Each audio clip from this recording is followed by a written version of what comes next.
Assalamualaikum anak-anak hebat semua, dimanapun kalian berada. Apa kabarnya hari ini? Semoga hari ini kalian tetap semangat dan tetap menjalankan hari-hari kalian dengan penuh keikhlasan. Baik anak-anak hebat semuanya, hari ini kita sudah masuk ke tema baru, yaitu tema 6 dengan materi yang baru tentunya. Kalau tema 5 kemarin kita sudah belajar tentang cuaca, dan pada hari ini kita akan belajar tentang sumber energi. Baik anak-anak hebat semuanya, tema 6 hari ini kita akan belajar tentang sumber energi. Nah, coba kalian lihat dan amatilah bumi yang kalian tempati, yang kita tempati. Semua itu diciptakan oleh Allah Subhanahu wa Ta'ala dengan berbagai fungsinya masing-masing.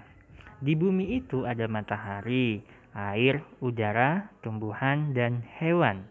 Semuanya itu bermanfaat bagi manusia. Nah, anak-anak hebat semuanya, ada yang tahu nggak apa itu energi? Bagaimana energi itu diperoleh? Bagaimana agar energi itu tidak cepat habis? Dan apakah energi itu akan habis? Nah, semuanya itu akan kalian ketahui di tema ini. Baik anak-anak hebat semuanya, silakan kalian buka buku kalian di halaman 3. Di halaman 3, judulnya adalah Matahari Sumber Energi Terbesar.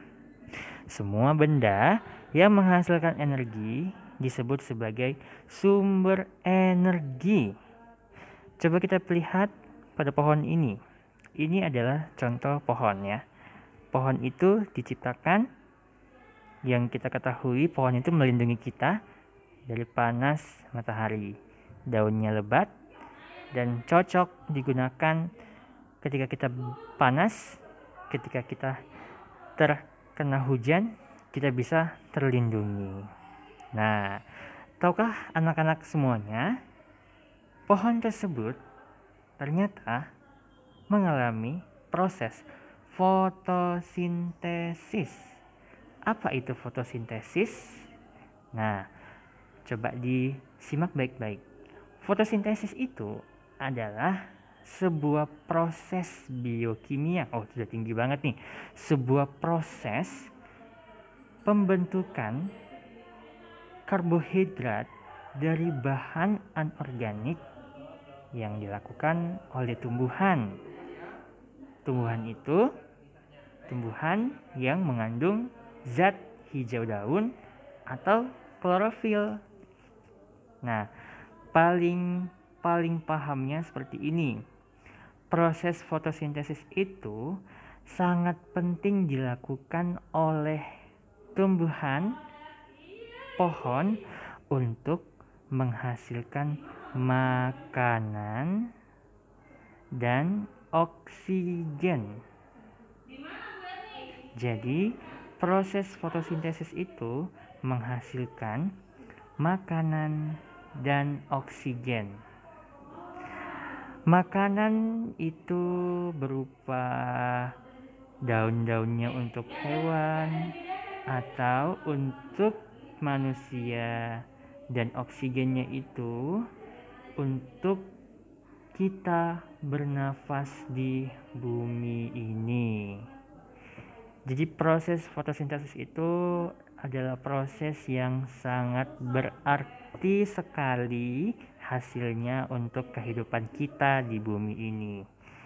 Sumber energi itu adalah sumber yang sangat luar biasa untuk kehidupan kita. Oke, kita lanjut ke selanjutnya. Sumber energi matahari. Nah, ternyata matahari bukan cuma sebagai cahaya yang menerangi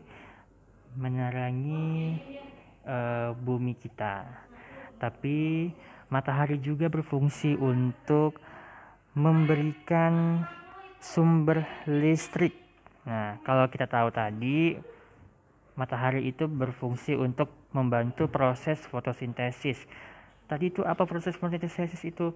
Proses fotosintesis adalah proses untuk menghasilkan makanan dan oksigen untuk keberlangsungan hidup manusia dan hewan yang ada di bumi. Itu tadi ya proses fotosintesis. Ternyata proses matahari ini sebagai sumber energi yang sangat besar di bumi ini berfungsi juga sebagai PLTS. Apa itu PLTS? Anak-anak hebat semuanya. Jadi PLTS itu adalah pembangkit listrik tenaga surya. Atau lebih singkat kita taunya adalah tenaga surya. Jadi ini adalah sebagai listrik di daerah yang tidak bisa dijangkau oleh listrik yang di darat, di tempat kita tinggal. Jadi ternyata matahari juga sangat-sangat luar biasa. Sebagai listrik juga bisa, dan tentunya sebagai cahaya yang menerangi dan memberikan manfaat yang sangat luar biasa untuk oksigen, untuk penghasil oksigen, membantu proses penghasilan oksigen dan menghasilkan makanan. Jadi hal-hal tersebut sangat luar biasa. Hal-hal tersebut sangat-sangat kita harus syukuri.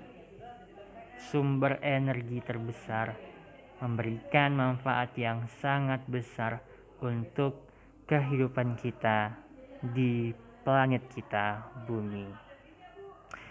Baik, anak-anak hebat semuanya, dari penjelasan tadi kita bisa ambil kesimpulan dan mengambil sebuah kata-kata sangat penting. Contohnya adalah fotosintesis, PLTS, makanan, oksigen, sumber energi terbesar, dan cahaya. Dari kata-kata tersebut kita bisa ambil sebuah kesimpulan bahwa semuanya satu sama lain saling membutuhkan dalam kehidupan sehari-hari. Baik, silakan kita buka di halaman 4 dan 5. Kita ke halaman 4 dulu ya anak-anak hebat semuanya. Di halaman 4 itu ada nomor 1, tuliskan informasi yang terdapat pada paragraf pertama. Pada paragraf di halaman 3, pada bacaan di halaman 3. Nah, nomor 1, jawabannya adalah A. Semua benda yang menghasilkan energi disebut sumber energi. B. Air dan udara adalah sumber energi. C. Tumbuhan dan hewan adalah sumber energi. Nah, silakan kalian catat di halaman 4 itu. Soalnya adalah tuliskan informasi yang terdapat pada paragraf pertama. Ada 3 poin. Yang pertama, semua benda yang menghasilkan energi disebut sumber energi. Yang kedua, air dan udara adalah sumber energi. Yang ketiga adalah tumbuhan dan hewan adalah sumber makanan. Oke, lanjut ke nomor 2. Paragraf keberapakah terdapat informasi tentang sumber energi? Jawabannya adalah paragraf pertama. Nah, langsung kalian tulis nomor 2, jawabannya adalah paragraf pertama, karena di paragraf pertama di halaman ketiga itu informasi tentang sumber energi ada di paragraf pertama. Oke, lanjut ke nomor 3 di halaman 5 ya ini ya. Apa manfaat energi panas matahari? Tuliskan 3 contoh. Yang pertama adalah membantu tumbuhan melakukan fotosintesis. Jadi, manfaat panas matahari itu, energi panas matahari itu adalah membantu tumbuhan melakukan fotosintesis. Yang kedua adalah sebagai sumber energi listrik. Y-nya diganti I ya anak-anak hebat. Nomor 3, mengeringkan bahan makanan dan pakaian. Ternyata matahari, panas matahari itu sangat berfungsi untuk mengeringkan bahan makanan sama pakaian yang ibu kita cuci sehabis itu dikeringkan maka jadi kering. Itu adalah manfaat dari energi panas matahari. Oke, sudah 3. Anak-anak hebat, silakan ditulis dengan rapi di buku kalian. Dan kita lanjut ke nomor 4. Apa yang dihasilkan dari proses fotosintesis? Ayo, apa tadi? Ceng. Nah, yang dihasilkan adalah makanan dan oksigen. Maka dari itu, agar kalian paham tentang apa itu fotosintesis, fotosintesis adalah proses pohon ataupun tumbuhan hijau dalam menghasilkan makanan dan oksigen dari bantuan cahaya matahari. Seperti itu. Kita lanjut ke nomor 5. Di halaman 5 juga ternyata dia. Baik, nomor 5 adalah mengapa matahari disebut sebagai sumber energi terbesar di bumi. Mengapa? Langsung saja kita jawab bersama-sama. Jawabannya adalah A. Matahari sebagai sumber energi terbesar di bumi karena menghasilkan energi cahaya dan panas yang sangat besar. Jadi, matahari itu bukan cuma ada di planet kita tercinta yaitu planet bumi, tapi matahari itu juga sangat menyinari di planet-planet lain seperti Merkurius, Venus, Mars, Saturnus, dan bahkan sampai ke planet yang terakhir sekaligus. Yang kedua, cahaya dan panas matahari merupakan sumber kehidupan di bumi.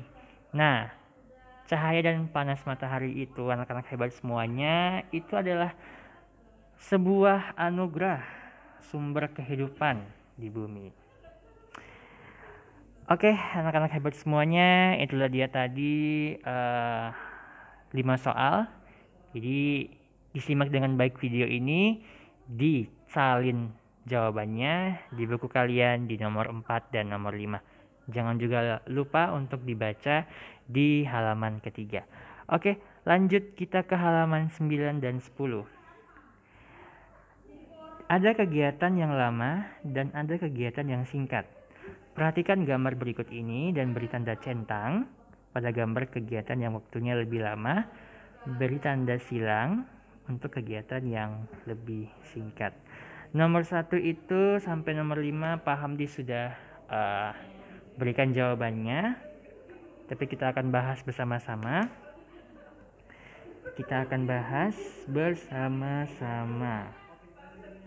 Nomor 1 itu adalah memasak, kegiatan memasak, dan kegiatan memakai baju. Jadi kita beri centang yang kegiatan memasak karena kegiatan itu cukup memakan waktu yang sangat lama, dan kegiatan memakai baju itu merupakan kegiatan yang lebih singkat. Nomor 2 ada kegiatan minum air putih dan mandi. Pak Hamdi beri silang untuk kegiatan minum karena kegiatan itu adalah kegiatan yang lebih singkat, dan kegiatan mandi merupakan kegiatan yang waktunya lebih lama. Kita lanjut nomor 3. Nomor 3 itu ada minum es coklat dan mencuci. Kegiatan minum es coklat itu merupakan kegiatan yang tidak membutuhkan waktu yang lama atau lebih singkat. Makanya Pak Hamdi beri tanda silang. Sementara itu untuk kegiatan mencuci, kegiatan ini cukup lama karena kita harus mengucak-ngucak baju, menggosok supaya baju itu bersih. Jadi kegiatan itu merupakan kegiatan yang waktunya lebih lama. Kita ke nomor 4. Nomor 4 itu ada tidur dan ada menggosok gigi. Kegiatan yang tidur itu Pak Hamdi beri centang karena kegiatan itu waktunya lebih lama. Tidur yang lebih bagus itu adalah tidur yang waktunya 8 jam. Sementara untuk gosok gigi sendiri itu waktunya 15 menit paling lama untuk membersihkan gigi kita. Makanya Pak Hamdi beri tanda silang karena kegiatan itu lebih singkat. Kita langsung ke nomor 5. Nomor 5 itu adalah makan dan menyisir rambut. Pak Hamdi berikan tanda centang untuk makan, karena kegiatan itu membutuhkan waktu yang lebih lama, agak lama ya. Untuk menyisir rambut sendiri untuk laki-laki itu hanya membutuhkan waktu yang singkat. Merapikan rambut membutuhkan waktu yang singkat, apalagi rambutnya yang tidak panjang. Oke, itulah dia tadi latihan di halaman 9 dan 10. Ikuti instruksinya, ikuti perintahnya, apa yang disampaikan. Baik, lanjut kita ke halaman 15. Anak-anak hebat semuanya, kita sudah langsung di halaman 15. Di halaman 15 ini kita akan menyusun kata-kata yang teracak. Contohnya yaitu HAAMITRA. Jawabannya adalah matahari. Oke, biar tidak usah menunggu lama-lama, kita langsung saja mengerjakan soal 1-5 ini. Kita mulai nomor 1. GENRIE. Dan dia adalah jawabannya negeri. Negeri. Langsung dicatat ya anak-anak hebat. Oke, kita lanjut ke nomor 2. CYAAHA. Jawabannya adalah cahaya. Wah, nomor 2 adalah cahaya. Ingat, langsung dicatat. Nomor 3, fotosintesis. Nah, dari kata yang teracak panjang itu, jawabannya adalah fotosintesis. Lanjut ke nomor 4, Sapna menjadi panas. Panas. Lanjut ke nomor 5, ESUBMR. Sumber. Nah, karena sudah ada jawabannya, jadi anak-anak hebat semuanya langsung mensalin jawabannya pada buku kalian di halaman 15. Oke, itu dia tadi sudah kalian tuliskan, sudah kalian salin. Jangan lupa ditulis dengan serapi mungkin supaya kalian bisa membaca ulang kembali, dan jangan lupa baca dengan teliti, tidak usah terburu-buru karena waktu kalian sangat-sangat harus bermanfaat untuk mengerjakan soal-soal ini. Baik, tugas hari ini yang dikumpulkan adalah nomor halaman ke-17 dan 18. Di halaman 17, diskusikan bersama temanmu bagaimana cara yang baik dalam menggunakan energi. Karena kita semuanya berada di rumah, jadi anak-anak bisa berdiskusi sama ibu, sama ayah tentang bagaimana sih caranya untuk menghemat, maksudnya bagaimana cara yang baik untuk menggunakan energi. Cara yang baik, contoh paham, dikasih contoh, yaitu dengan cara menghemat. Menghemat, contohnya sumber energi listrik, menghemat penggunaan lampu, mematikan lampu ketika siang hari. Itu adalah cara yang baik. Salah satu contoh cara yang baik dalam menggunakan energi. Oke, kalian bisa ceritakan, kalian bisa tuliskan pada kolom di halaman 18. Ketika kalian sudah selesai menuliskan cara yang baik dalam menggunakan energi, kalian bisa memfoto dan mengumpulkan ke WA Pak Hamdi. Oke, itu saja hari ini, tugas hari ini. Semoga kalian bisa memahami, mengerti apa yang Pak Hamdi sudah sampaikan hari ini. Jadi yang kita pelajari hari ini adalah proses fotosintesis, cahaya matahari, matahari sebagai sumber energi yang sangat besar, sangat luas di planet kita, dan matahari dan proses fotosintesis itu menghasilkan energi, menghasilkan makanan dan menghasilkan oksigen untuk keberlangsungan hidup manusia, hewan di planet bumi. Serta ada juga PLTS, pembangkit listrik tenaga surya. Matahari juga bisa sebagai pembangkit listrik tenaga surya di daerah-daerah yang tidak bisa menjangkau listrik seperti kita gunakan di daratan ini. Mungkin itu saja materi untuk hari ini. Kita berjumpa kembali esok hari anak-anak hebat semuanya. Tetap semangat. Jangan lupa buku tema 6-nya diberi nama dan tentunya ditulis dengan rapi. Tugas hari ini harapannya bisa dikumpulkan. Terima kasih anak-anak hebat semuanya. Assalamualaikum warahmatullahi wabarakatuh.